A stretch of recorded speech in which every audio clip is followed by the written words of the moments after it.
Muhammad sallallahu alaihi wasallam wa syarrul umuri muhdatsatuha wa kullu bid'atin dhalalah wa kullu dhalalatin finnar. Allahumma inni a'udzubika an adilla aw udalla aw azilla aw uzalla aw azlima aw uzlama aw ajhala aw yujhala alayya.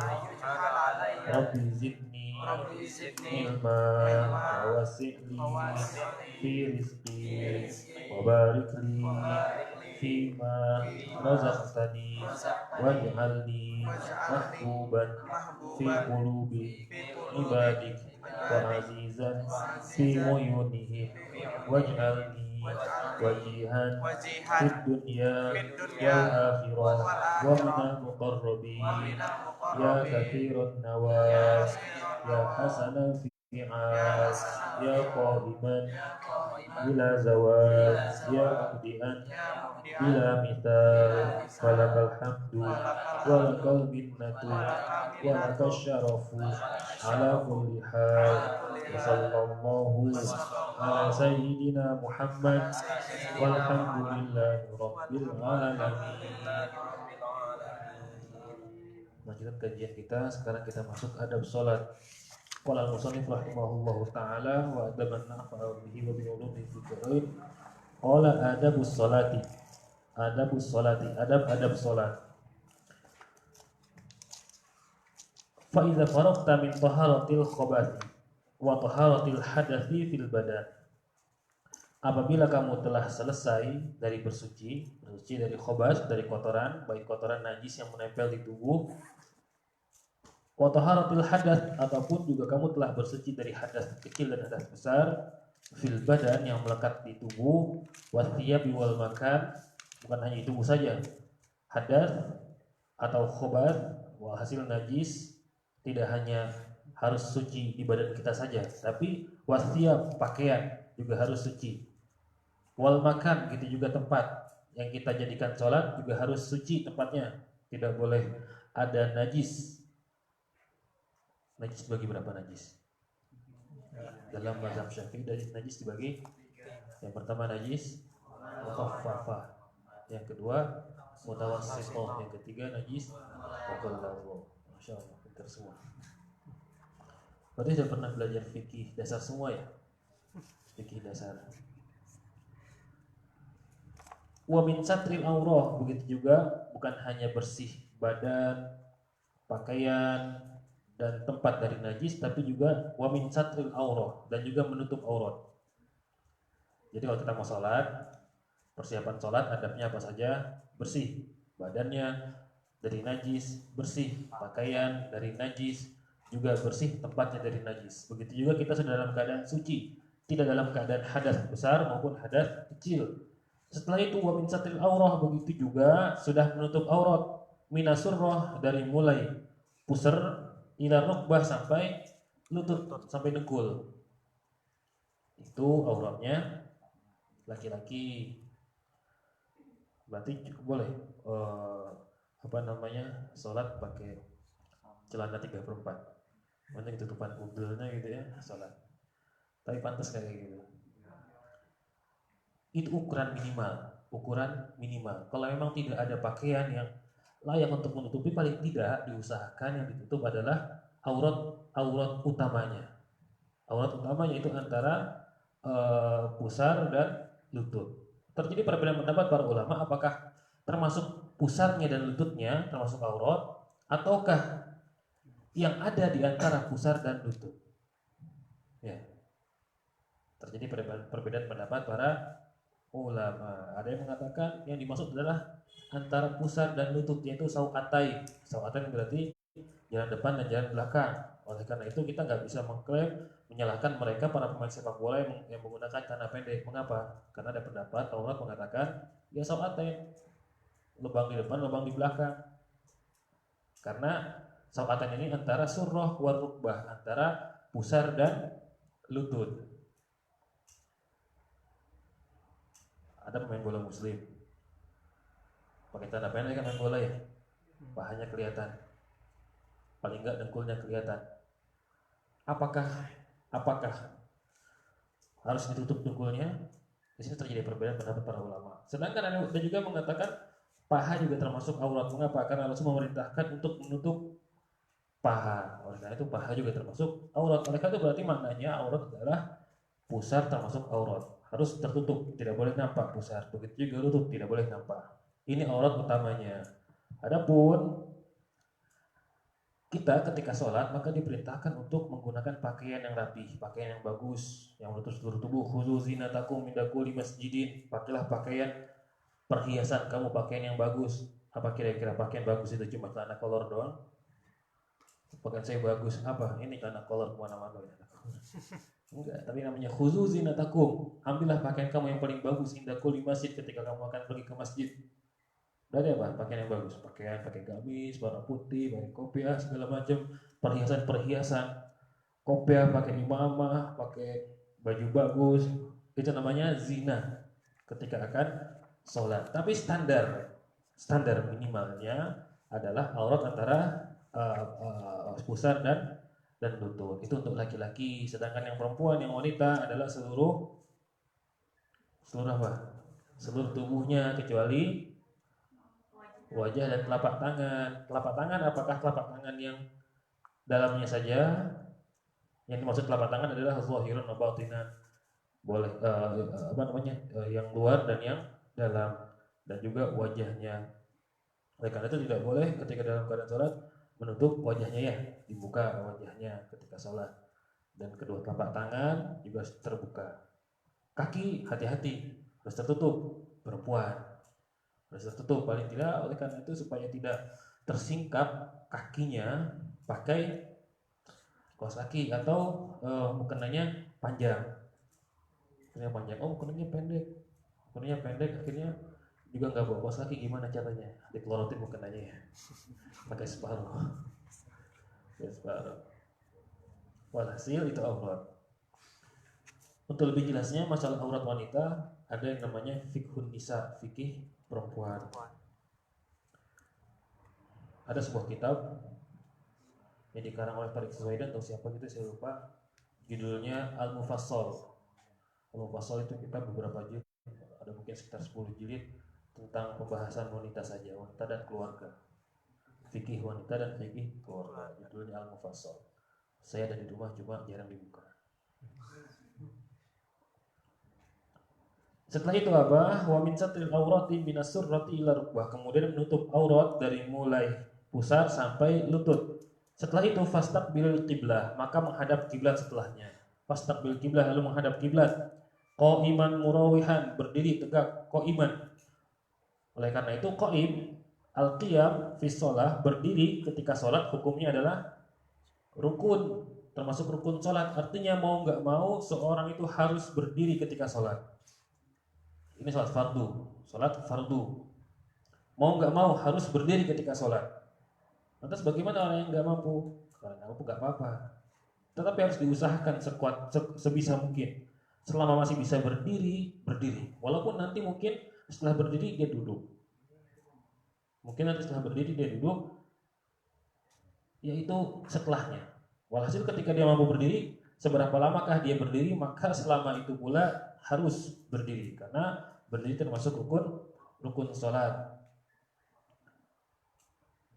Murawihan, berdiri dan merenggangkan kakinya direnggangkan.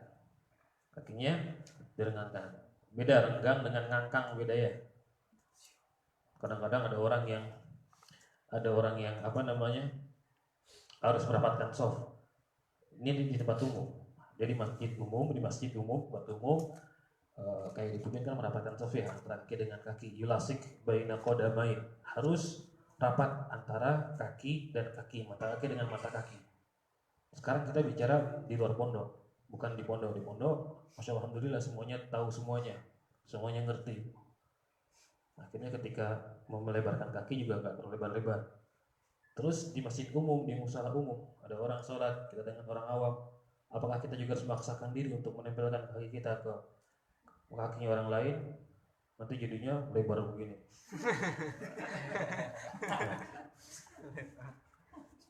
Tidak seperti itu ya, enggak seperti itu. Terus apakah juga ketika sholat berdiri kakinya rapat seperti orang baris upacara bendera, kakinya rapat? Tidak, agak derenggangan sedikit. Kan enggak terlalu lebar, juga enggak rapat. Ya, enggak terlalu lebar, enggak rapat, juga enggak terlalu lebar. Seperti biasanya. Murawihan baina qadamaik, direnggangkan antara dua kaki. Bihaitsu la tadummuhuma, di mana kamu tidak tadummuhuma, mengumpulkan keduanya, menyatukan, merapatkan kedua kaki, begini berdirinya. Bukan begini. Yang disunahkan, yang dianjurkan adalah begini, yang baiknya tidak begini juga tidak begini, tidak begini juga tidak begini, tidak rapat dan juga tidak renggang sekali. Wastawi qa'iman, kemudian luruskan barisan sambil berdiri.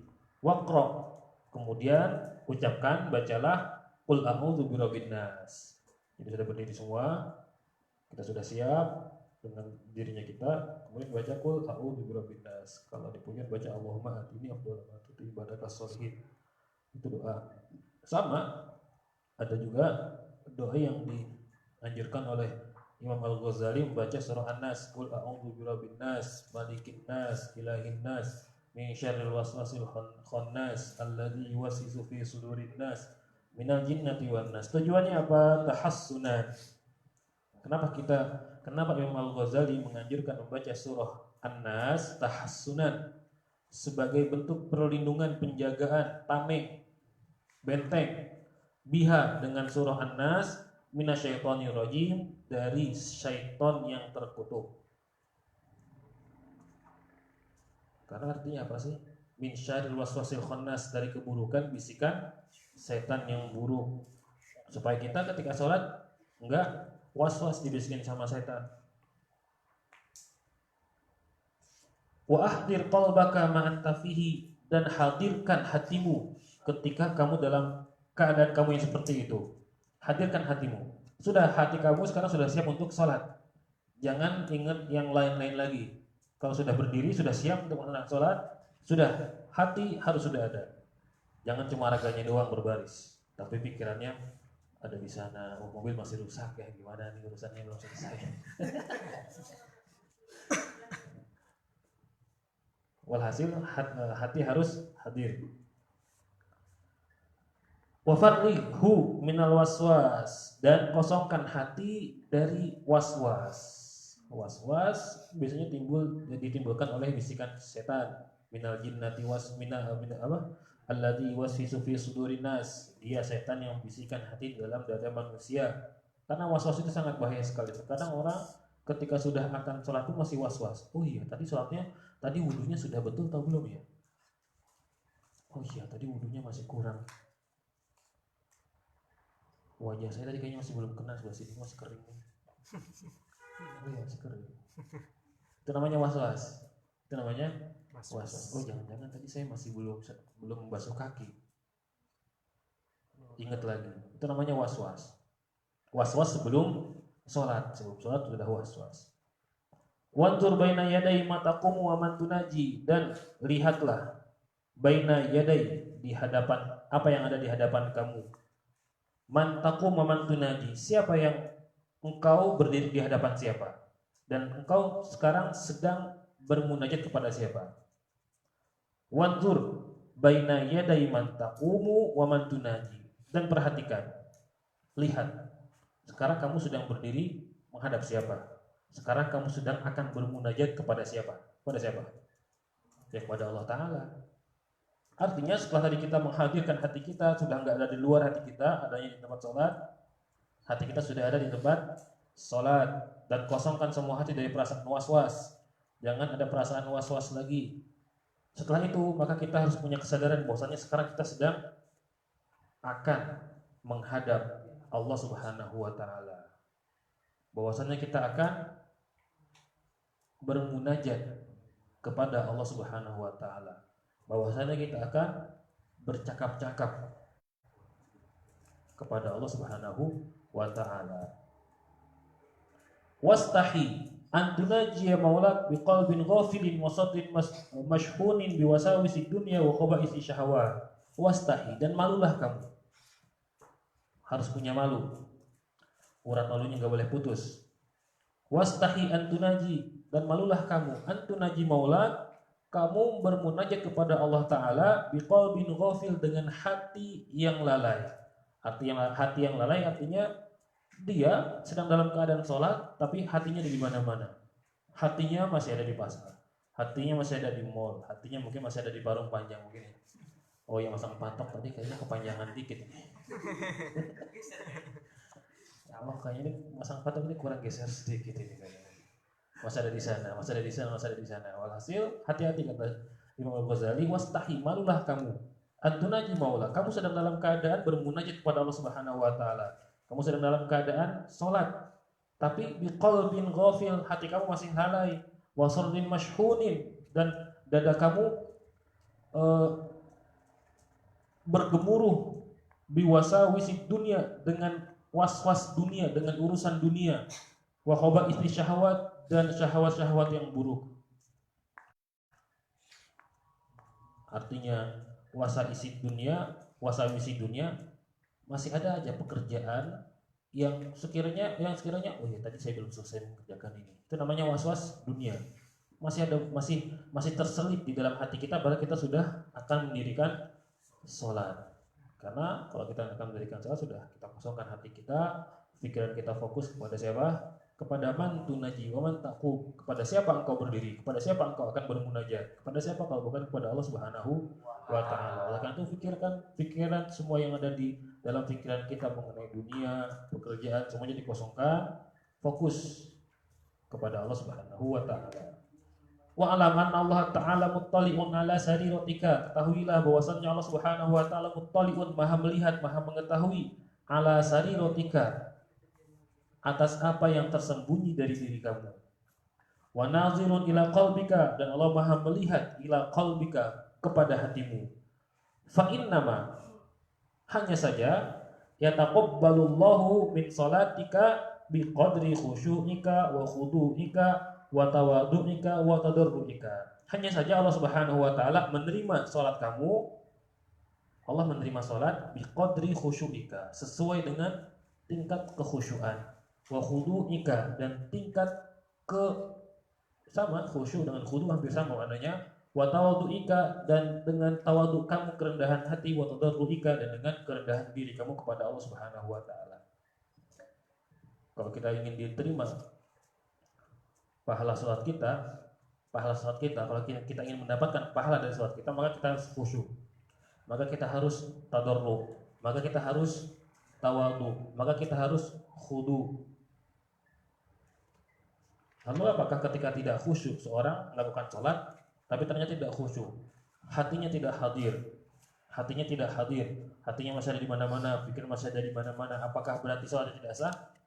Sholat tetap sah. Tetapi di sini Imam Ghazali mengatakan, yataqabbalullahu min sholatika, Allah akan menerima sholat kamu biqadri khusyu'ika wa khudu'ika wa tawadu'ika wa tadarru'ika, sesuai dengan kadar ukuran khusyuknya kita, khudu'nya kita, tawadu'nya kita, tadarru'nya kita kepada Allah Subhanahu wa taala. Insyaallah, walaupun orang yang ghaflah, lalai, ketika sholat masih dalam keadaan ingat yang lain-lainnya,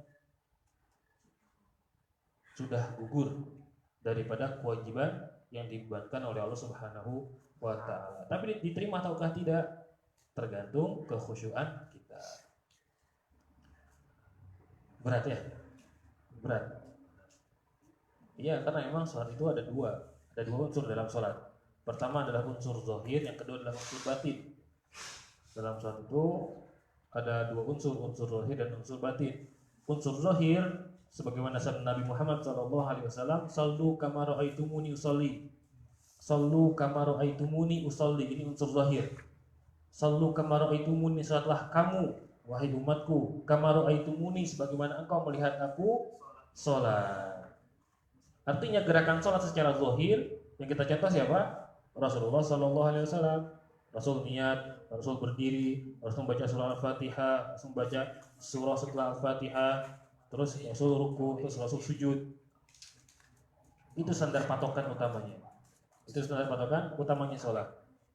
Berarti kalau ada orang ngaku sholat, tapi dia sholatnya cuma cukup eling, kalau bahasa Jawa, eling, sholat eling, datang di musola.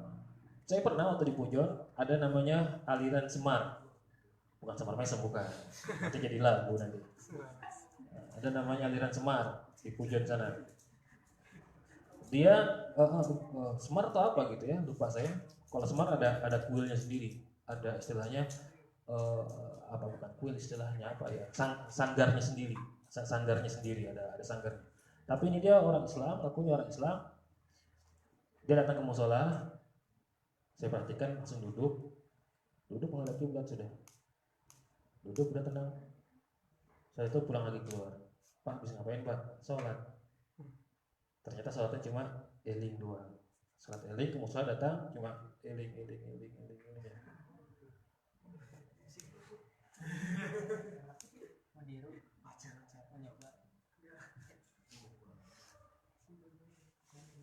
Islam semacam ini berarti yang disebut dengan Islam ahlul bid'ah baru ya. Karena Rasul mencontohkan sholat berdiri, ruku, sujud untuk antara dua sujud, sedangkan dia nggak pakai ruku, nggak pakai sujud. Ini baru ahlul bid'ah yang sebetulnya. Wa'budhu fi sholatika ka'annaka tarahu, dan sembahlah Allah fi sholatika, dalam sholat kamu, ka'annaka tarahu, seakan-akan kau melihat Allah Subhanahu wa taala. Ketika kita sholat, kita seakan-akan melihat Allah Subhanahu wa taala. Fa illam takun tarahu fa innahu yaraka. Kalaupun kamu enggak melihat Allah Subhanahu wa taala, fa innahu yaraka, maka Allah melihat engkau. Ini perasaan yang harus kita miliki ketika kita sholat. Bisa nggak kita bisa nggak kita seperti yang pertama, seakan-akan kita melihat Allah Subhanahu wa taala? Bisa nggak? Sulit. Tapi kita memiliki perasaan Allah memantau kita, mudah, gampang perasaan seperti itu. Akhirnya ada orang mengatakan, oh kalau gitu Imam Al-Ghazali mengajarkan kita untuk memikirkan zatnya Allah Subhanahu wa taala. Apakah demikian? Ini orang yang salah kaprah, orang yang ingin menjelek-jelekan Imam Al-Ghazali. Imam Al-Ghazali ulama besar, seorang alim. Tapi karena tidak senangnya dengan Imam Al-Ghazali, akhirnya demikian. Fa illam yahdur qalbu, kalaupun hatimu tidak hadir, hati kita nggak bisa hadir ketika akan sholat. Walam taskun jawarihuka, dan anggota tubuh kamu tidak bisa tenang, tidak bisa diam. Karena sukunul jawarih itu adalah alamatul khusyuk. Tenangnya anggota tubuh itu menandakan apa? Khusyuk. Seorang kalau sholat tenang, itu tandanya khusyuk. Terus kalau ngantuk khusyuk berarti. Khusyuk banget. Itu saking khusyuknya itu. Itu di tingkatan di atas khusyuk itu.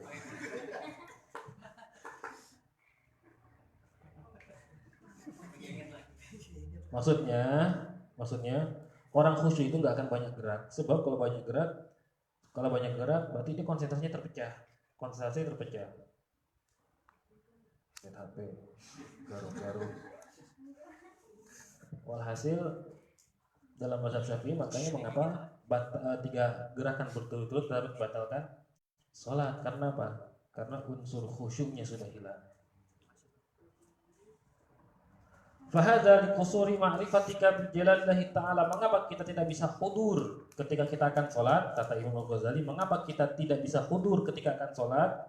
Padahal tadi sangat diajarkan sekali kita bisa hudur, hati kita bisa hadir ketika kita sholat. Tapi kata Imam Ghazali, sekarang mengapa kok ada orang yang gak bisa hudur ketika akan sholat? Apa sebabnya? Fahadha liqusuri ma'rifatika. Hal ini disebabkan karena pendeknya, karena sedikitnya ma'rifatika, pengetahuan engkau, bijalalillahi ta'ala, dengan keagungan Allah Subhanahu wa ta'ala. Faqaddir, maka kira-kirakan anna rajulan, kalau memang karena kita sedikit makrifat kita kepada Allah Subhanahu wa taala, kita belum sampai mencapai tingkatan makrifat yang bisa membuat kita merasa dipantau oleh Allah Subhanahu wa taala. Kita masih belum mencapai tingkatan makrifat yang seakan-akan kita bisa melihat Allah Subhanahu wa taala. Kalau demikian, Imam Al-Ghazali memberikan solusinya. Apa kata Imam Al-Ghazali solusinya? Faqaddir, maka kira-kira dikira-kirakan, dibayangkan. Bayangkan anna rajulan, bahwa ada seorang solihan yang soleh min wujuhi ahli baitika, dari keluarga kamu yang terhormat, keluarga yang terpandang. Yanzuru ilaika, dia melihat kau, memperhatikan kau. Ada orang mulia, keluarga atau siapa saja, orang mulia atau mungkin gurunya atau mungkin orang lain yang mulia. Ketika kita akan sholat, ketika kita sholat, kira-kira apakah kita akan banyak gerak? Apakah kita akan main-main ketika akan sholat? Enggak, pasti kan berusaha khusyuk. Oh iya, ini ada guru, saya pengen khusyuk. Berarti riya ya. Di hadapan orang bisa seperti itu. Di hadapan orang bisa seperti itu. Bayangkan, kalau saja di hadapan orang kita bisa seperti itu, di hadapan orang yang mulia, di hadapan orang yang derajatnya lebih tinggi daripada kita, kalau kita sedang dalam keadaan sholat, maka kita akan pura-pura khusyuk supaya dinilai khusyuk bagus. Fa inda dzalika hadur qalbuk, maka ketika itu hati kamu hadir, bisa hadir. Dipantau baru hadir. Dipantau, ada yang mantau kamu, baru semuanya akan khusyuk semua.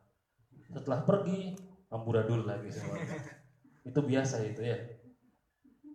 Ketika lagi dipantau, rapi semua, masya Allah rapi. Ketika sudah ditinggal, amburadul lagi semuanya. Wataskun jawarihuka, dan anggota tubuh kamu tenang. Tumarji ila nafsik fakul, kemudian kembalikan kepada diri kamu dan ucapkanlah. Berkata Imam Ghazali, solusinya kalau kamu nggak bisa hudur, hati kamu nggak bisa hadir ketika akan sholat, maka anggap, bayangkan, pikirkan, seakan-akan kamu sholat di hadapan orang yang kamu muliakan. Kira-kira bisa nggak hudur hati kamu? Bisa. Bahkan pasti hudur, pasti bisa hudur. Kemudian Imam Ghazali mengatakan, kemudian bicaralah dengan hati kamu, bicara dengan jiwa kamu. Ya nafs, ya nafsasu, wahai jiwa yang kotor, wahai jiwa yang busuk, wahai jiwa yang rusak. Ala tastahina min tila'i khaliqika wa mulak, apakah engkau tidak malu? Allah Subhanahu wa taala melihat engkau. Allah Subhanahu wa taala melihat engkau. Wahai jiwa yang rusak, wahai jiwa yang buruk. Ala tastahina, apakah engkau tidak malu? Min tila'i khaliqika, dari pantauan, penjagaan, pengawasan Allah. Id qaddarti ittila'a abdin dalil, mengapa engkau ketika dipantau oleh makhluk yang hina, makhluk siapapun juga itu hina, tapi karena kita memuliakan orang tersebut, jadi mulia orang tersebut. Tapi di hadapan Allah tidak ada yang mulia kecuali dengan ketakwaannya. Id qaddarti ittila'a abdin dalilin min ibadika 'alaika, kamu ketika dipantau oleh hamba Allah yang hina dina bisa khusyuk. Tapi ketika Allah Subhanahu wa taala yang mantau langsung, kamu nggak bisa khusyuk. Ada apa ini? Berarti jiwa kita rusak. Berarti ada masalah dengan jiwa kita. Butuh masuk rumah sakit jiwa. Laisa biyadihi naf'uki wala durruki. Seorang hamba, dia nggak akan bisa mendatangkan manfaat, juga nggak bisa membahayakan diri kamu. Lantas buat apa kamu kok bisa khusyuk di depan orang? Hati kamu bisa hadir di depannya orang ketika akan sholat. Tapi ketika tidak ada orang, adanya Allah Subhanahu wa taala, tapi kamu nggak bisa. Sangat mengherankan. Kalau seperti ini berarti jiwa kamu sedang sakit. Khosya'at jawarihuka, maka kamu akan khusyuk ketika diawasi oleh orang. Wa hasunat sholatuki, dan sholat kamu bagus sekali. Kalau ada yang mantau, apalagi direkam, bagus-bagus.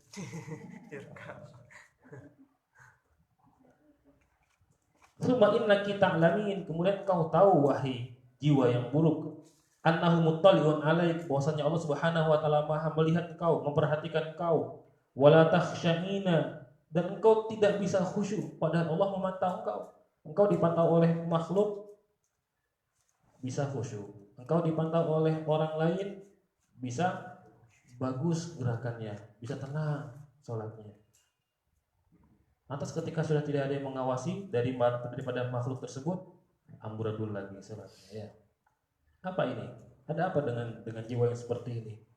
Ahwa ta'ala indaki aqallu min abdin min ibadihi. Apakah kamu mengira bahwasannya Allah Subhanahu wa taala itu lebih hina daripada makhluk Allah yang lainnya? Berarti kalau misalkan ketika kita diawasi oleh orang lain bisa khusyuk, bisa hudur hati kita, sedangkan tanpa ada orang yang menguasai kita nggak bisa khusyuk. Berarti sama saja kita sudah menganggap bahwasanya Allah Subhanahu wa taala lebih hina, lebih rendah daripada makhluk. Bisa dipahami ya? Fama asyadda tughyanika wa jahlika, maka amat sangat bodoh sekali kamu ini. Maka amat sangat sekali bodoh kamu ini. Dan amat sangat luar biasa sekali pembangkangan engkau wahai jiwa. Wa ma'azama adawatika li nafsik, dan betapa besarnya permusuhan kamu terhadap Allah Subhanahu wa taala. Fa'alij, maka obatilah qalbaka bihadhil hiyal. Maka obatilah hatimu bihadhil hiyal dengan cara seperti tadi itu. Caranya gimana tadi? Kalau kita nggak bisa hadir hati kita bayangkan seakan-akan ada orang yang memantau kita. Orang yang kita hormati, orang yang kita muliakan, orang yang kita takuti memantau kita. Maka kita pun akan berusaha untuk khusyuk. Langsung hadir hati kita. Langsung. Walaupun hanya dibayangkan saja. Artinya apa? Kita berusaha untuk hadir dulu hati kita, untuk menghadirkan hati kita supaya ketika kita sholat kita bisa khusyuk. Fa'alij qalbak bihadhil hiyal, maka obatilah hati kamu dengan cara seperti ini. Fa'asahu ayyahdura ma'aka fi sholatika, mudah-mudahan hati kamu bisa ikut hadir ketika akan sholat. Fa'innahu laisa laka min sholatika illa ma aqalta minha, maka sesungguhnya laisa laka min sholatika, kamu tidak akan mendapatkan apa-apa dari sholat kamu illa ma aqalta minha, kecuali apa yang kamu bisa resapi. Kita nggak akan bisa mendapatkan apa-apa dari sholat kita. Padahal sholat itu inna sholata tanha 'anil fahsya'i wal munkar. Buktinya pencuri sholat, pezina sholat, koruptor sholat. Lantas mana kebenaran ayat inna sholata tanha 'anil fahsya'i wal munkar? Sesungguhnya sholat dapat mencegah dari perbuatan keji dan munkar. Mana? Kan sholat, tapi kok kenapa orang yang sholat orang Islam tapi kok masih banyak yang korupsi? Bahkan kebanyakan yang korupsi orang Islam ya. Kenapa kok banyak yang pergi ke prostitusi? Mereka orang Islam yang sholat. Kenapa? Berarti bukan masalah Islamnya, tapi masalah yang jadi masalah siapa? Ya orangnya. Kenapa? Karena tingkat kekhusyuannya dia. Tingkat kekhusyuannya, oleh karena itu orang yang tidak khusyuk dalam sholat, maka bagaimana bisa terrealisasi ayat inna sholata tanha 'anil fahsya'i wal munkar? Karena itu Imam Ghazali mengatakan fa innahu laisa laka min sholatika, kamu enggak akan mendapatkan apa-apa dari sholat kamu. Sholat kamu enggak bisa mencegah kamu dari perbuatan keji dan munkar karena kamu enggak khusyuk ketika sholat. Karena kamu enggak bisa hudur ketika sholat. Jadi kalau pengen terrealisasi ayat ini, inna sholata tanha 'anil fahsya'i wal munkar, maka sholat harus betul secara zahir dan secara batin. Secara batin sholat harus khusyuk, harus hudu, harus hudur, harus tadarruk. Wa amma ma'ataita bihi ma'al ghaflati was-sahwi. Adapun kalau kamu mengerjakan sholat ma'al ghaflati was-sahwi, tapi sholatnya ghaflah, lalai, sambil ingat kemana-mana, nggak hudur, nggak khusyuk, fahuwa ilal istighfar wa takfiri ahwaj, maka sholat kamu itu butuh kepada istighfar dan butuh kepada takfir, dosa-dosa atau perbuatan-perbuatan yang dapat menutupi perbuatan kesalahan kamu tadi itu. Sekarang begini gampangannya, ada orang sholat nggak bisa khusyuk, nggak bisa hudur. Ini adalah satu kesalahan fatal. Satu kesalahan fatal. Lantas untuk menutupinya apa? Untuk menutupi kesalahannya apa? Istighfar. Istighfar, astagfirullah, astagfirullah. Makanya sasal kita astagfirullah ya. Astagfirullah, astagfirullah, astagfirullahaladzim alladzi la ilaha illa huwal hayyul qayyum wa atubu ilaih. Salatnya enggak khusyuk, istighfar juga enggak khusyuk. Kapan mau khusyuknya ya? Nonton bola khusyuk. Wah, gol. Nonton bola khusyuk. Sama saya juga gitu maksudnya. Atau kalau nggak istighfar, takfir. Takfir artinya bukan mengkafirkan, bukan. Artinya takfir itu berarti melakukan amal perbuatan yang bisa menutup kholal, yang bisa menutup lubang-lubang tadi itu. Lantas perbuatan apa? Amalan apa yang bisa menutup lubang-lubang, celah-celah, keburukan-keburukan ketika kita sholat? Karena tidak bisa khusyuk, tidak bisa hudur ketika sholat, termasuk termasuk keburukan kita. Itu harus ditutupi. Dengan apa menutupinya? Dengan sholat sunnah rawatib. Dengan sholat sunnah rawatib. Oleh karena itu salah satu fungsi sholat sunnah rawatib adalah menutupi kekurangan kita ketika sholat. Selain itu juga sholat berjamaah. Sholat berjamaah juga bisa menutupi. Berjamaah juga bisa menutupi hal semacam itu. Insya Allah kalau ada sholat berjamaah, walaupun semuanya gak khusyuk, diterima oleh Allah Subhanahu Wa Taala. Tapi jangan nggak khusyuk beneran ya. Sholat berjamaah cuma satu saja yang khusyuk, yang lainnya ingat, yang lain-lainnya ingat dua sholat. Insya Allah semuanya barokah satu orang ini yang khusyuk ini, yang tidak banyak bicara karena lagi sakit ya, sariawan. Insya Allah diterima oleh Allah Subhanahu Wa Taala. Insya Allah. Jika demikian, fa idza hadara qalbuka, apabila hati kamu sudah bisa hadir, ketika akan sholat, fala tatrukil iqamah, maka jangan kau meninggalkan qomat. Ini sholat fardu, qomat. Allahu akbar, asyhadu an la ilaha illallah, asyhadu anna Muhammadar Rasulullah, hayya 'alas shalah, hayya 'alal falah, qad qamatis sholatu, ya, bukan qamatis sholati. Allahu akbar, la ilaha illallah, qomat, berdiri berjamaah. Loh, azannya perlu azan enggak? Azan sudah tadi, azan ilam. Azan itu azan ilam. Azan ilam artinya untuk menandai bahwasanya waktu sholat sudah masuk. Sedangkan sekarang kalau misalkan kita sudah rapi berjamaah, sudah berdiri, soft berdiri, apakah harus azan lagi? Tidak diharuskan. Tapi alangkah baiknya kalau azan lagi. Ya, alangkah baiknya kalau azan lagi. Itu kalau sholat fardu, qomat, Allahu akbar. Tapi kalau sholat sunnah, as-sholatu jami'ah,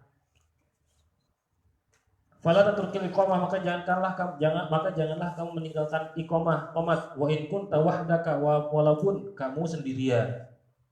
Wa in tazarta hudura jama'atin ghairak, kalau kamu menunggu kehadiran jamaah, kehadiran yang lainnya, fa'adzin, maka azanlah. Azan itu memanggil. Kalau kamu menunggu jamaah yang lain, azan, panggil mereka. Allahu akbar, datang mereka pada hadir sholat. Tsumma aqim, kemudian setelah azan aqim, dirikanlah sholat, iqamah, Allahu akbar, asyhadu an la ilaha illallah. Fa idza aqamta fanwi, kalau sudah iqamat maka kamu niat. Qim, berdiri, kamu niat. Niat apa? Niat sholat, masa niat mancing ya. Niat sholat. Wa qul fi qalbika, ketika niat ucapkan.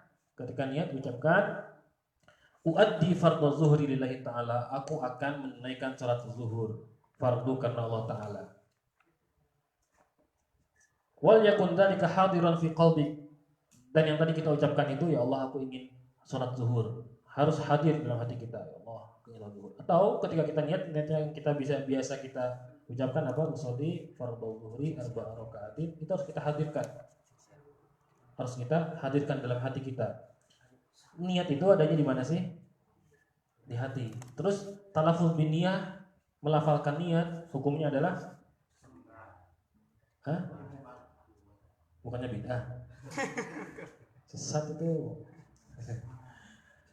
Hukumnya adalah menurut ulama mutaakhirin mazhab Syafi'i, melafalkan niat itu adalah sunnah. Mengapa sunnah? Karena dengan melafalkan niat itu dapat bantu kita untuk menguatkan niat kita.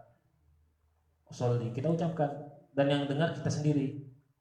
Jangan dikeraskan, sholli fardhu zuhri arba'. Kecuali kalau ngajarkan anak-anak mungkin. Ayo anak-anak sholat, ayo sholli fardhu zuhri, baru.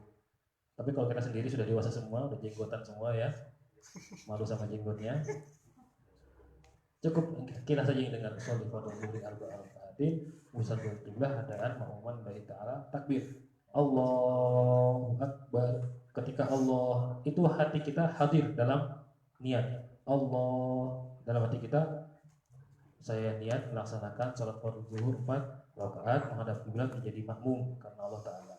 Itu niat. Tepatnya ketika kita takbiratul ihram. Allah. Karena yang namanya niat adalah muqtarinun bi fi'lihi. Berbarengan dengan awal perbuatan. Awal perbuatan pertama masuk sholat adalah takbiratul ihram. Oleh karena itu niat berbarengan dengan takbiratul ihram. Wal yakun dzalika hadiran fi qalbik. Oleh karena itu maka hendaknya niat itu hadir dalam hati kamu inda takbirika ketika takbiratul ihram. Takbiratul ihram niat hadir. Tadi cuma mengucapkan saja, hukumnya adalah sunnah menurut pandangan mazhab Syafi'i mutaakhirin. Usolli fardhu zuhri arba'a rakaat itu sunnah, ya. Tapi ketika letaknya niat itu sendiri adanya di hati ketika takbir. Allah, takbir dalam hati. Allah, niat dalam hati. Allah. Terus gimana kalau sambil merem-merem? Allah. Biar khusyuk gitu ya. Enggak nyangkut-nyangkut akhirnya merem-meremnya gitu.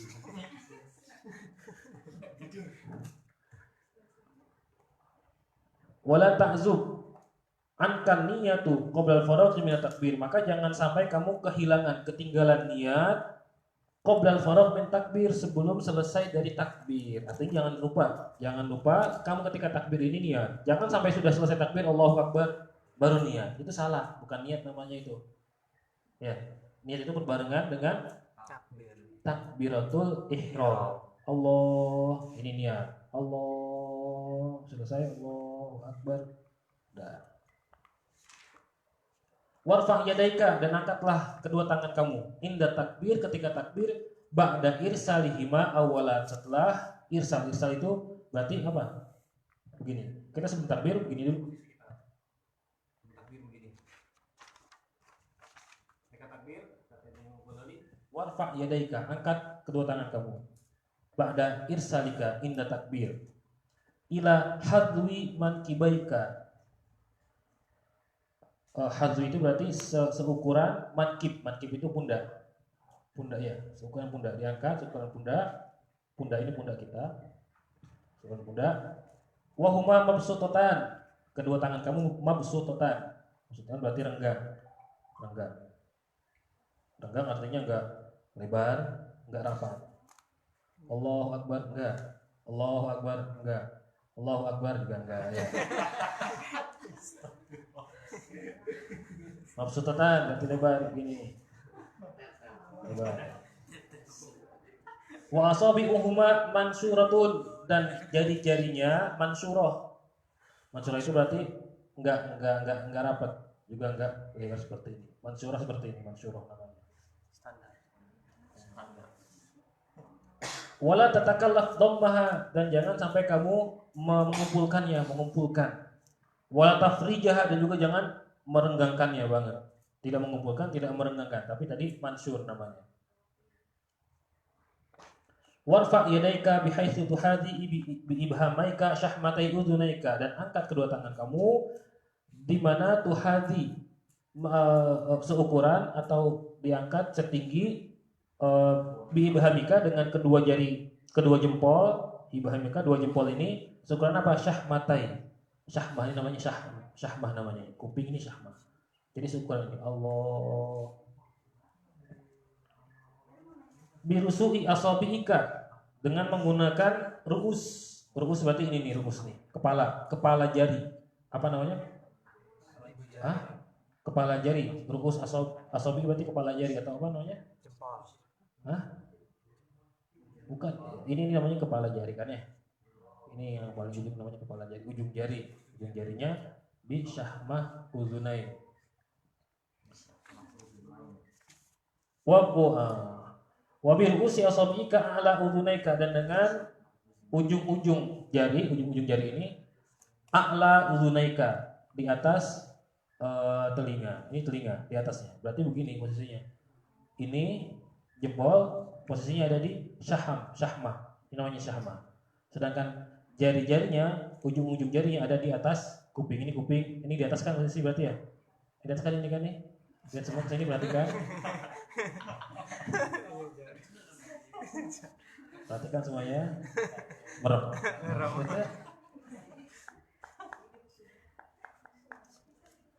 Wa tuhadi bikafaika mankibaika, sedangkan telapak tangan itu selaras dengan mankib, dengan apa? Pundak. Pundak, mankib, pundak ini kita. Wa idza istaqarrata, apabila telah tenang, sudah sampai di atas, sudah begini, takbir. Sudah sampai di atas begini, mengangkat tangannya. Fi maqarihima fakabir, maka takbirlah. Allahu Akbar. Versinya Imam Al-Ghazali. Kita dulu. Allahu Akbar. Wa tuhadzi bika tadi. Tsumma arsilhuma. Kemudian setelah selesai takbir, arsilhuma. Allah, niat ya sambil hadir hatinya. Allahu Akbar, sudah selesai arsil. Arsil ini yang dipahami oleh sebagian ulama mazhab Syafi'i. Jadi menurut pandangannya Imam Al-Ghazali diarsilkan dulu, diirsalkan dulu. Setelah takbir diirsalkan dulu. Allahu Akbar, diirsalkan. Baru setelah itu ini mendapat mazhab menurut pandangannya Imam Al-Ghazali. Beliau juga merupakan salah seorang ulama Syafi'iyah. Beliau juga merupakan salah seorang ulama Syafi'iyah. Walhasil ada yang diirsalkan dahulu setelah takbir Allahu Akbar, baru sedekap ya. Ada yang langsung Allahu Akbar. Ya. Terus gimana kalau yang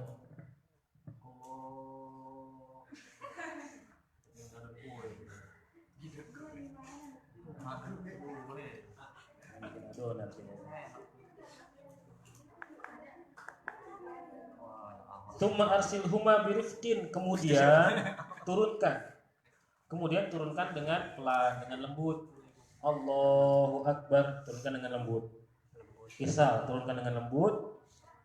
Wala tadfa yadaika inda raf'i wal irsal ila qaddami daf'an, dan jangan engkau istilahnya itu mendorong dengan kedua telapak tangan kamu ketika kamu menurunkan tangan.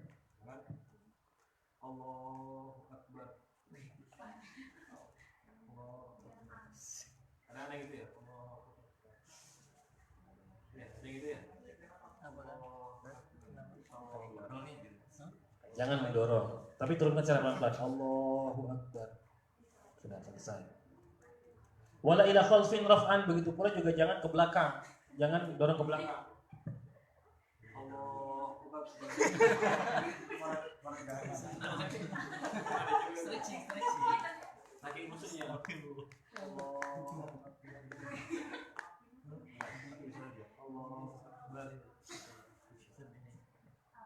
Wala ila khalfin raf'an, begitu juga ke belakang. Allahu Akbar. Wala tanfudhuma yaminan wala shimalan. Fa iza arsaltahuma fastanif raf'ahuma ila sadrika. Begitu juga tanfadhuma yamin wala shimalan. Jangan juga mengibas-ibaskan. Ibas.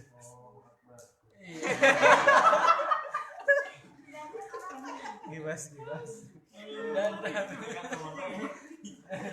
Ini kata Imam Ghazali. Katanya mau Al-Ghazali jangan gibas-gibaskan juga. Mungkin gambarannya begini, ada orang atau begini. Begitu mungkin gambarannya. Karena ada yang begini kadang-kadang. Mungkinnya tutup Allah. Bukan gitu. Atau ada yang mengangkat begini.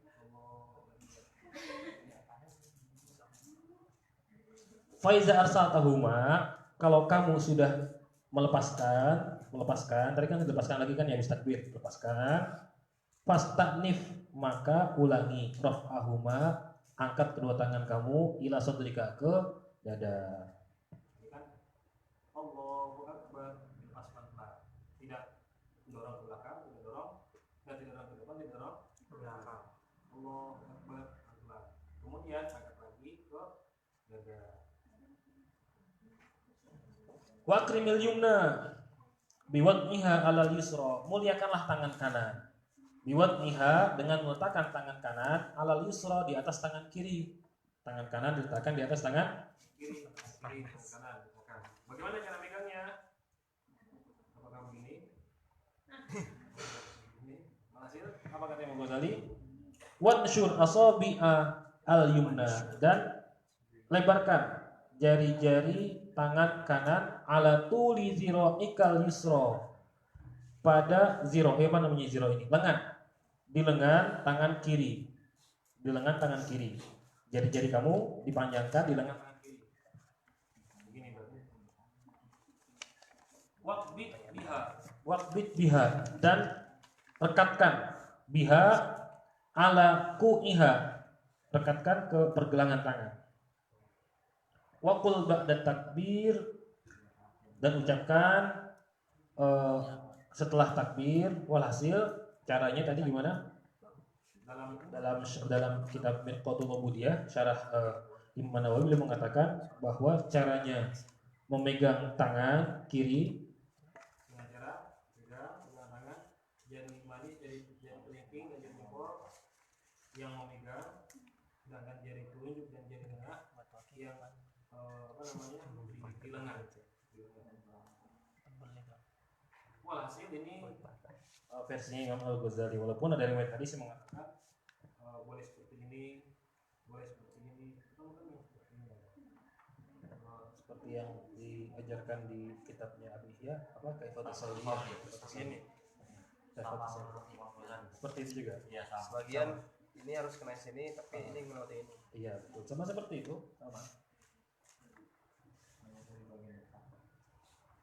Wakul ba'da takbir, dan ucapkan setelah takbiratul ihram. Setelah takbiratul ihram ucapkan apa?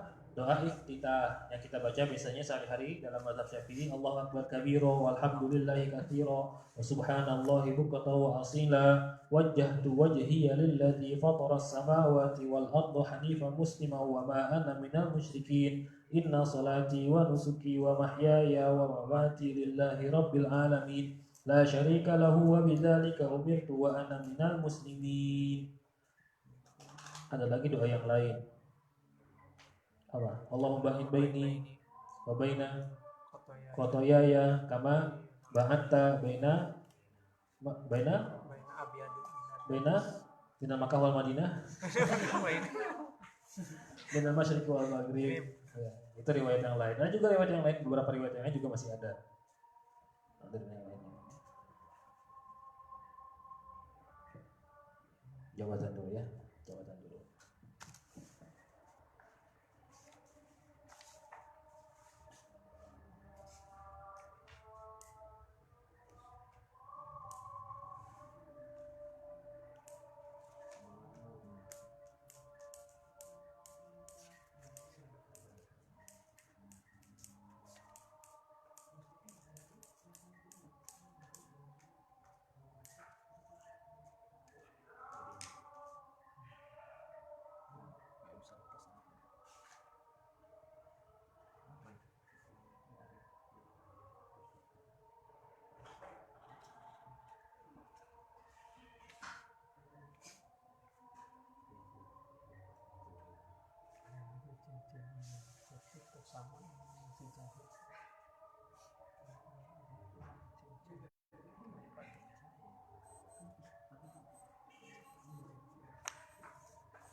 gimana soalnya? Di pas ini pas tamit di atas. Di kuda juga ada yang datar kok. Di pos-pos ada yang datar. Tapi di Dora ada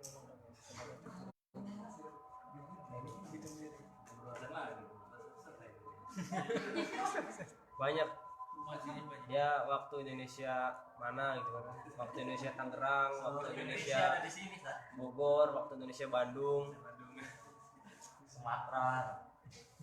Lanjutkan ya. Kemudian nanti setelah kita membaca doa iftitah, tsumma qul, kemudian ucapkan a'udzubillahi minasyaitonirrajim, tapi diucapkan dalam hatinya.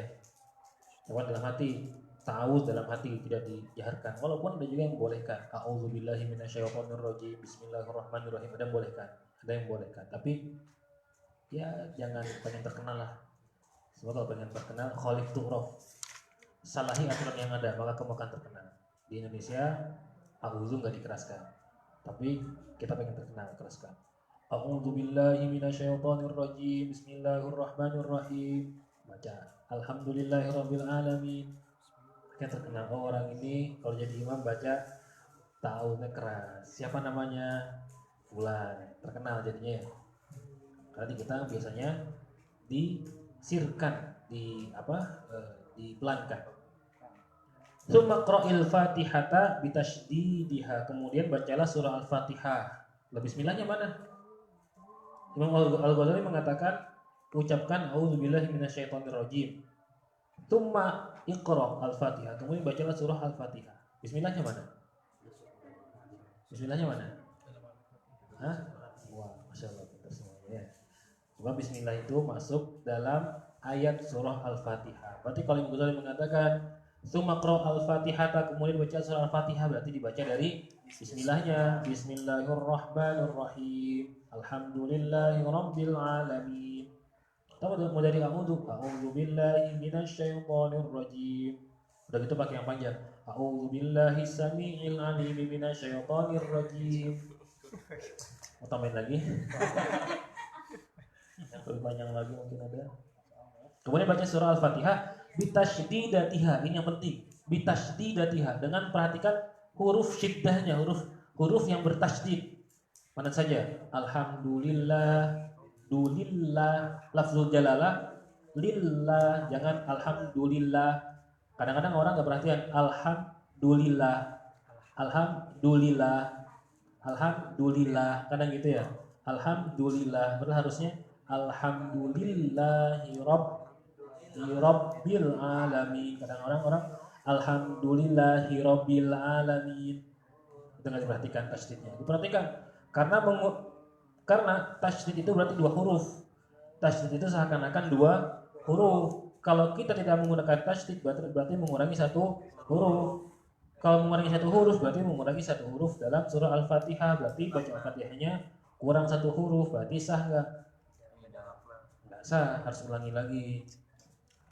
lagi. Wajtahid fil farqi bainad dhadi wadh-dha'i fi qira'atika fi shalah, kemudian berusahalah fil farqi, untuk membedakan bainad dhad, antara huruf dhad wadh-dha'i dan huruf dha. Jangan walau. Kadang-kadang orang baca walau jadi huruf dha. Dulu ketika saya masih di Mekah, saya ditaksih Fatihahnya sama Syekh Khalil, guru saya. Syekh Khalil namanya. Beliau sudah wafat. Syekh Khalil. Beliau yang paling susah itu masalah dot ini. Walau. Berapa kali diulangi? Walau. Hampir mirip dengan huruf dot, tapi tidak. Beda dengan huruf dot. Makanya di sini Mughazali sangat, malah bunyinya dha, jangan sampai. Karena memang agak tipis sekali. Kalau orang sudah fasih membaca, melafalkan huruf dot, berarti dia sudah fasih. Sebab yang paling sukar itu, yang paling sulit huruf hijaiyah, huruf dot. Yang lainnya masih gampang. Oleh karena itu mengapa dikatakan Rasulullah itu afsahu man nataqa bid dot. Afsahu adalah orang makhluk manusia yang paling fasih mengucapkan huruf dod, karena huruf dod itu adalah huruf yang paling sukar, yang paling sulit. Ada yang harus dua kembungnya, walau ada yang satu saja, walau susah satu, walau. Walhasil jangan sampai sama. Waqul amin, dan ucapkan amin, bukan amin. Ada tasydid bukan tasjid. Tasydid. Waladhdallin. Itu juga harus perhatikan tasydidnya. Ketika mengucapkan waladhdall, lamnya ada tasydid. Waladhdallin. Perhatikan, bukan waladhdallin. Mana lamnya enggak ada tasydidnya? Lamnya kurang tasydidnya, enggak ada tasydidnya, enggak dibaca tasydidnya, kurang. Begitu juga ketika mengucapkan amin, amin, hanya panjang, amin, bukan amin. Kadang ada yang baca gitu, amin, salah itu ya. Wala tasilhu biqaulika waladhdallin waslan, dan jangan kamu sambung ucapan amin tadi dengan ucapan waladhdallin. Artinya begini, ketika mengucapkan waladhdallin amin, langsung amin, tapi ada jeda sedikit. Mana Kang Amin? Bukan Kang Amin, bukan. Waladhdallin, ada jeda sedikit. Seukuran Rabbi firli amin. Itu juga makmum. Jangan duluin imamnya. Imam baru walad amin, baru mangap walad. Udah amin dulu udah nggak sabar. Selesai dulu imamnya waladhdallin. Tunggu beberapa saat. Seukuran baca Rabbi firli amin. Jadi bisa bareng antara imam dan makmum.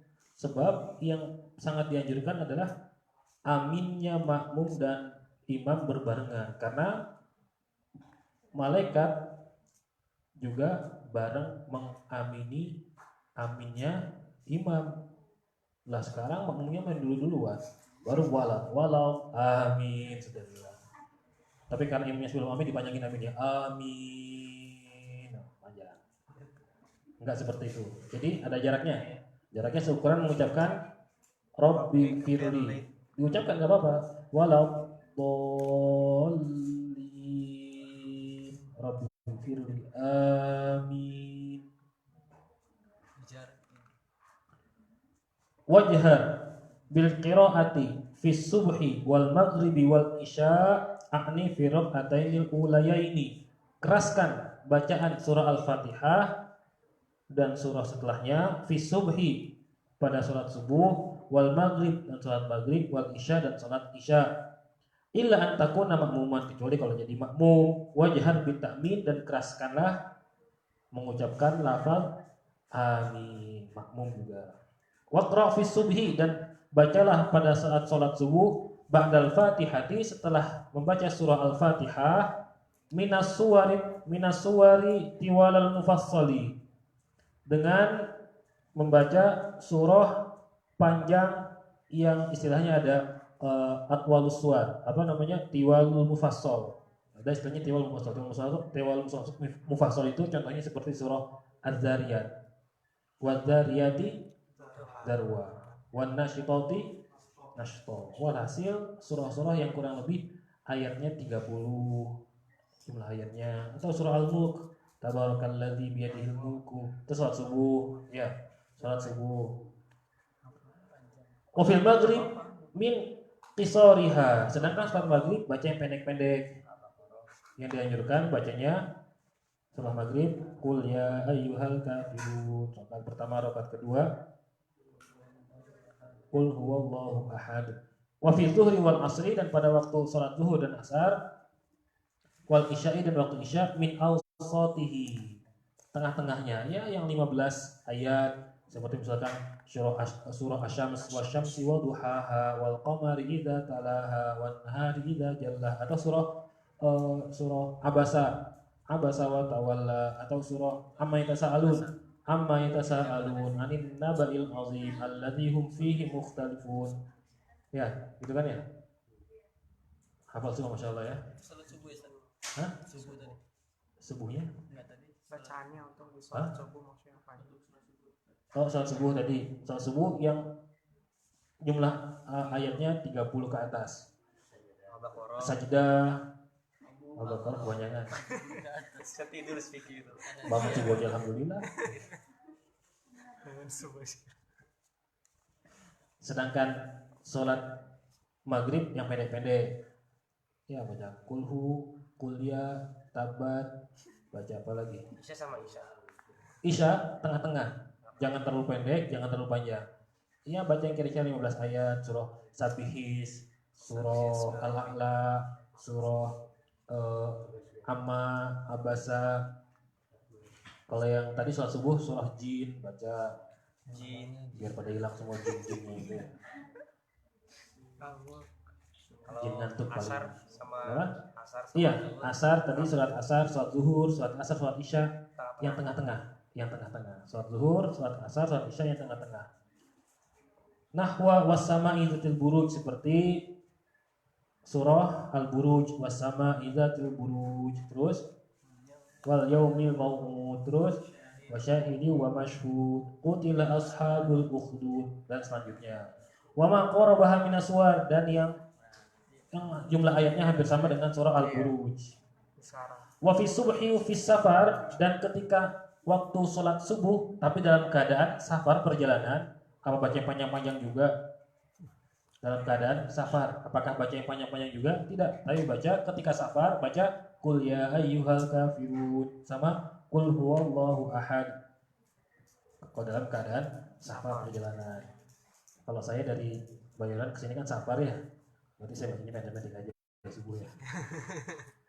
Kalau itu panjang-panjang, enggak apa-apa bawa Quran, atau mungkin siapkan seperti apa?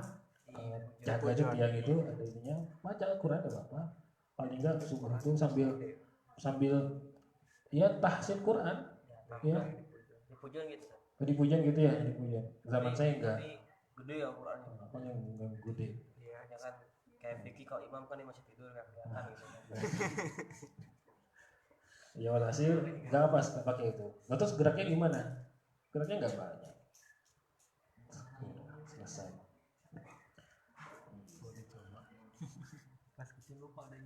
Tadi apa? Kalau sholat subuh dalam perjalanan baca surah Qul ya ayyuhal kafirun sama Qul huwallahu ahad. Wala tasil akhir surati bi takbiratir ruku, dan jangan kamu sambung akhir surah dengan takbir ruku. Qul huwallahu ahad, Allahus samad, lam yalid wa lam yulad wa lam yakul lahu kufuwan ahad, Allahu akbar. Itu namanya menyambung. Wa lam yakul lahu kufuwan ahad, Allahu akbar. Itu namanya menyambung. Jangan Qul huwallahu ahad, Allahus samad, lam yalid wa lam yulad wa lam yakul lahu kufuwan ahad. Tenang dulu. Tenang. Mau kemana buru-buru, tenang. Baru Allahu akbar, takbir, ruku. Walakin akan tetapi ifsil bainahuma, pisahkan, kasih jarak antara surah terakhir tadi itu, ayat terakhir di bacaan surah dengan takbir akan ruku, takbir intikal ruku.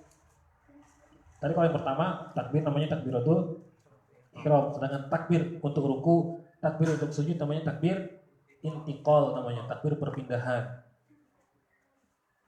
Walakin ifsil bainahuma, akan tapi pisahkan, kasih jarak antara keduanya, bimikdari qaulika, seukuran ucapan kamu subhanallah, subhanallah, ucapan mana? Walam yakul lahu kufuwan ahad, subhanallah, Allahu akbar. Ya, ada ukurannya. Ada ukurannya. Enggak langsung apa tadi? Kufuwan ahad, Allahu akbar, langsung enggak. Wa kun fi jami'i qiyamika mutriqan qasiran nazaraka ala musalla, dan jadikanlah ketika kamu diam itu, ketika kamu berdiri ini, pandangan kamu tertuju kepada musola, tempat sholat, tempat sujud. Jadikan pandangan ke tempat sujud. Fadzalika ajma'u lihammika, maka kalau kamu mengerjakan yang demikian tadi itu, pandangan dipusatkan ke tempat sujud, ajma' lihammika, maka akan lebih gampang, lebih khusyuk, bisa lebih khusyuk. Ajma' lihammika maksudnya lebih mengumpulkan hati. Apa artinya hati terkumpul? Hatinya nggak bisa-bisa, nggak mikir ini, nggak kesana hatinya. Hatinya khusyuk, dia khusyuk. Ketika kita melihat tempat sujud kita, maka kita khusyuk. Wa ajdaru li huduri qalbi, dan lebih memungkinkan untuk hudur hati kita. Wa iyyaka an taltafita yaminan wa shimalan fi salatika, dan hati-hatilah an taltafita, engkau tolah-toleh, yaminan wa shimalan, kiri dan kanan. Gak boleh nengok kiri, gak boleh nengok kanan. Fi salatika, ketika kamu salat. Tsumma kabir, kemudian setelah itu takbir lir ruku, untuk ruku.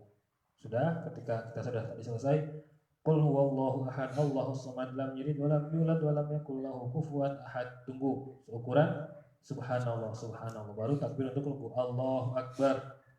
Kemudian apa yang kita lakukan ketika ruku, dan bagaimana ruku kita itu seharusnya? Wallahu a'lam bishawab. Minggu yang akan datang. Biar sekalian tahu, biasa kan yang hadir ada teman-teman dari PKL ya, juga teman-teman dari Pak Epson ya, yang lain juga biar tahu. Bersambung episode selanjutnya sampai ruku. Ada pertanyaan? Salah satu adab sholat adalah berdiri. Yang kita pelajari sekarang ini adalah adab sholat. Itu secara Imam Ghazali ingin menjelaskan secara umum. Ini adab sholat. Artinya dalam adab sholat itu ada yang rukun, ada yang sunnah. Tapi Imam Ghazali nggak memperinci. Kalau ingin mengetahui mana yang rukun, mana yang sunnah, maka belajarnya di fikih ya. Karena Imam Ghazali termasuk fikih tasawuf saja, hanya menjelaskan secara umum. Walhasil salah satu adab sholat, salah satu rukun sholat seharusnya, rukun sholat adalah berdiri ya. Berdiri rukun sholat. Jika posisi kita sedang berada di gunung, gunungnya terlalu curam mungkin di gunungnya. Dan posisinya tajam, ya betul ya, tajam. Posisinya terjal mungkin ya. Apakah boleh sholatnya sambil duduk? Karena kalau berdiri dikhawatirkan jatuh ke belakang atau kejengkang, terpeleset. Pernah dipaksakan untuk berdiri tapi hati malah jadi was-was, takut jatuh. Ya, seorang dikatakan tidak mampu untuk berdiri karena berdiri itu bagi yang mampu. Al-qiyamu alal qadiri, berdiri bagi yang mampu. Tapi berdiri ini harus benar-benar dipaksakan. Kalau memang ternyata kita tidak mampu untuk berdiri, ya sudah duduk. Lantas bagaimana kejadian seperti ini? Kalau masih bisa dimungkinkan untuk diri, kita berdiri dulu, Allahu Akbar. Tapi setelah itu mau duduk silahkan, gak jadi masalah. Yang penting ketika takbir Allahu Akbar, ketika takbir Allahu Akbar yang hanya mungkin sekitar nggak sampai beberapa detik langsung jengkang ke belakang, enggak juga kan ya? Allahu Akbar berdiri mau langsung duduk karena khawatir terjun ke belakang. Kalau ke depan berarti apa? Nyungsep kalau ke depan. Kalau ke belakang kan terjungkal. Takut terjungkal ke belakang, ya sudah. Berarti ya dia duduk. Tapi yang penting ketika takbir ihram dalam keadaan berdiri. Allahu Akbar, baru setelah itu duduk. Pernah di Mekah teman-teman, waktu musim haji ya, ada orang tua di sana jamaah yang biasa ngaji ke Abuya tiap hari, sholat tiap hari ngaji ke Abuya. Dia sudah sepuh, sudah tua, sudah lemah dia. Orang Saudi kalau sudah lemah gitu, orang tua banyak yang sholat jamaah duduk, sholat sambil duduk. Tapi mereka tetap berdiri dulu ketika takbiratul ihram karena mereka nggak mampu untuk membawa tubuhnya yang terlalu besar. Salah saya makanya banyak ya. Walhasil tidak mampu untuk membawa tubuhnya terlalu besar. Akhirnya biasa takbiratul ihram berdiri. Allahu Akbar. Biasanya duduk kursi itu digunakan untuk duduk digunakan untuk ruku dan sujud. Tapi ternyata ada orang Indonesia jamaah haji lewat. Dia sholat di belakangnya. Wah, ini kursi ganggu saya ini.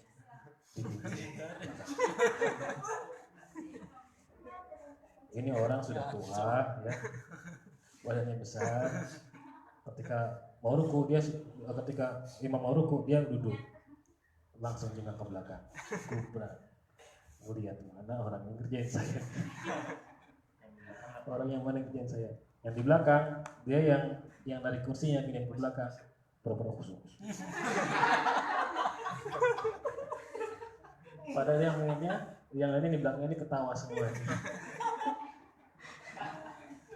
Jadi harus diusahakan diri dulu ya. Jadi Allah Akbar, walaupun beberapa detik duduk. Kalau emang khawatir jatuh, ya sudah duduk aja di masalah. Atau cari tempat yang lebih landai ya. Kenapa? Atau cari tempat yang lebih landai. Cari tempat yang lebih ya memungkinkan. Iya, jangan dipaksakan. Udah tahu miring kayak gitu. Gunung mana? Gunung mana? Mau ke sana gitu. Ya setahu saya di gunung itu nggak semuanya landai sih kan. Saya hampir mendaki seluruh gunung di Jawa Barat. Gunung ini anak gunung, Nggak ada yang jangan landai. macam-macam. Gunung ini. Ya maksudnya kan kalau lagi summit misalkan pas puncak itu kan memang agak landai. Tapi pasti selalu ada untuk space untuk sholat gitu kan. Artinya bisa berdiri. Ini walhasil walhasil diusahakan. Walhasil diusahakan. Lagi mau tanya kan? Ustaz, Ya. apa hukumnya buat sholat hadiah? Sholat hadiah. Buat si mayat. Hadiah buat si mayit. Kalau inginkan hadiah, apapun juga amal ibadah kita, sholat sunnah dihadiahkan, insya Allah nggak jadi masalah, insya Allah. Tetapi bukan berarti misalkan sekarang ada orang dulu meninggalkan sholat, kecuali puasa ya. Kalau puasa masih ada pendapat yang mengkodokkan puasanya. Walhasil menghadiahkan amal soleh pahalanya untuk orang lain menjadi masalah. Seperti menghadiahkan bacaan Al-Quran. Tetapi ketika membaca Al-Quran niat hadiah, maka doanya Allahumma ini akrahu, atau misalkan doa tahiyat gimana? Allahumma ij'al thawaba ma qara'nahu min al-Qur'anil azim wa ma halalnahu min la ilaha illallah wa ma sabahna min subhanallah bihamdi wa ma sallainahu ala nabiyina Muhammad sallallahu alaihi wasallam hadiyatan minna wa wasilah wa rahmatan nazilah wa barakatan syamilah. Yang pertama kepada siapa? Kepada Rasulullah, ila habibina wa syafi'ina sallallahu alaihi wasallam, kemudian kepada ruh yang dikirimkan. Insya Allah nggak jadi masalah. Yang penting ada istilahnya, ada niat untuk dihadiahkan, dan niat untuk dihadiahkan. Insya Allah nggak jadi masalah. Cuma kalau untuk misalkan si mayit punya hutang sholat banyak, mungkin dia nggak pernah sholat dulunya di dunia, karena sebagai anak atau sebagai saudara dia merasa kasihan, dikodokkan sholatnya, nggak bisa, nggak ada faedahnya. Berat jawabannya, harus ada yang mati dulu ya. Coba terus kirim SMS ya, sampai nggak jawabannya. Chat WA. Lagi mau tanya kan? Ustaz, Ya. terkait dengan ini ya tadi ya, terkait urgensi seorang akhwat atau perempuan menggunakan cadar Ya. menutup aurat gitu kan, seperti itu. Apakah memang, karena kan disampaikan banyak saya nanya kepada awat-awat, kenapa kamu pakai cadar? Apakah memang diajak oleh guru ngaji gitu kan? Karena memang ada kajian-kajian yang memang mewajibkan si awat itu untuk bercadar. Ada juga yang memang karena tren gitu kan, tren banyak lihat di Instagram di mana kayaknya akhwat bercadar nih cantik bagus gitu kan. Ada juga yang bilang membantu menundukkan pandangan si laki-laki. Apakah memang saat ini dilihat memang eranya sudah banyak laki-laki yang memang matanya jelalatan, terus nafsuan segala macam gitu. Cuman nah gitu kan berbahaya gitu kan nggak pakai cadar. Nah sejauh mana sih sebetulnya uji sisa dari sendiri gitu kan? Bahkan kan dulu juga pada saat menikah ini, pada saat awal nikah 2017 kemarin, istri disarankan untuk bercadar karena menjaga pandangan gitu kan. Tapi alhamdulillah diingatkan oleh Mas Riko bahwa diberikan pandangan-pandangan gitu kan, bahwa ketika kamu itu kan akan identik dengan satu golongan gitu. Sedangkan madhaj kita, golongan kita tidak seperti itu. Gitu. Nah, mungkin bisa dibantu untuk teman-teman di sini tentang urgensi cadarnya seperti apa, hukumnya seperti apa, apakah termasuk sunnah kah atau apa gitu kan, yang pakai cadar misalkan dia dapat pahala gitu, atau seperti apa kan? Gitu. Iya, walhasil jawabannya para ulama beda pandangan tentang masalah cadar, beda pandangan. Untuk zaman sekarang diterapkan itu dilihat dari menurut saya pribadi, bukan saya berarti mendukung yang bercadar atau tidak mendukung yang bercadar, bukan itu maksud saya, karena istri saya juga dulu di Pujan bercadar, di Mekah juga semuanya bercadar, kecuali anak kecil di bawah usia 15 tahun kada yang bercadar. Walhasil yang saya baca literatur dari beberapa literatur yang saya baca, keharusan untuk memakai cadar para ulama berbeda pandangan. Ada yang mengatakan wajib karena aurat kita sekarang bicarakannya adalah aurat wanita, seluruh tubuhkah, dalam artian semuanya dari ujung kumis sampai ujung rambut bercadar ditutupi, atau seperti aurat ketika sholat. Pada ulama berbeda pendapat, ada yang mengatakan seperti dalam ketika sholat. Ada juga mengatakan tidak, dalam sholat harus membuka telapak tangan dan wajah, sedangkan di luar sholat harus tertutup semuanya. Ini mazhab Syafi'i. Dan mazhab yang lainnya wallahu a'lam bishawab. Walhasil kesimpulannya dilihat apakah sekiranya memang kalau dia itu tidak menggunakan cadar dapat menjadikan fitnah di masyarakat. Fitnah mungkin dalam artian orang yang memandangnya nggak akan bisa melepas pandangannya. Maksudnya ada cicak lewat itu. Kalau misalnya melepas pandangannya, berarti terus itu namanya fitnah. Kalau seperti ini berarti fitnah. Artinya apa? Berarti dia harus menutup wajahnya, karena dengan kecantikan yang dimilikinya bisa membuat laki-laki menikmati wajahnya, menikmati. Walhasil itu yang disebut dengan fitnah. Itu disebut dengan fitnah. Kalau menurut saya sendiri, kalau memang tidak menimbulkan fitnah, dilihat juga kondisi masyarakatnya lah. Sekarang kita seperti apa masyarakat kita? Masyarakat yang sudah menerima cadar sepenuhnya atau tidak? Karena di satu tempat jangankan pakai cadar, pakai jilbab lebar saja sudah dibilang macam-macam. Pakai jilbab lebar terus dibilang macam-macam. Wah, ini apalagi dari Lamongan ya. Wah, dari Lamongan nih. Jangan-jangan masih ada keturunannya Amrozi nih, jangan-jangan. Ya kayak kemarin kan kejadiannya ada salah satu calon beasiswa itu, awal-awal kita pindah ke sini kan ada salah satu calon beasiswa dari Cibinong sana.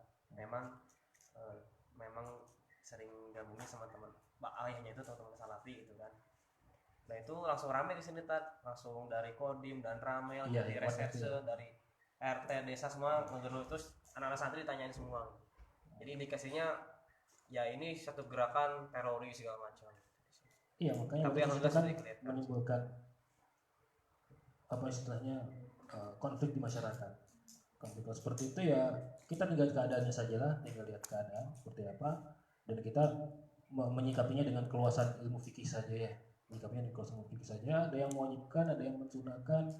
Tinggal kita memilih yang mana sesuai dengan kondisi, karena yang masyarakat kita seperti itu masih terus terang saja masyarakat kita masih di bawah standar wawasannya, sehingga orang nggak bisa melihat sesuatu yang di luar apa yang ada di bayangan mereka. Islam itu harusnya begini, kerudung harusnya begini, nggak seperti yang mereka bayangkan. Berarti kalau kerudungnya lebar-lebar segala macam, hasil menunjukkan menandakan identitas tertentu, dan identitas ini adalah identitasnya para Islam yang apa istilahnya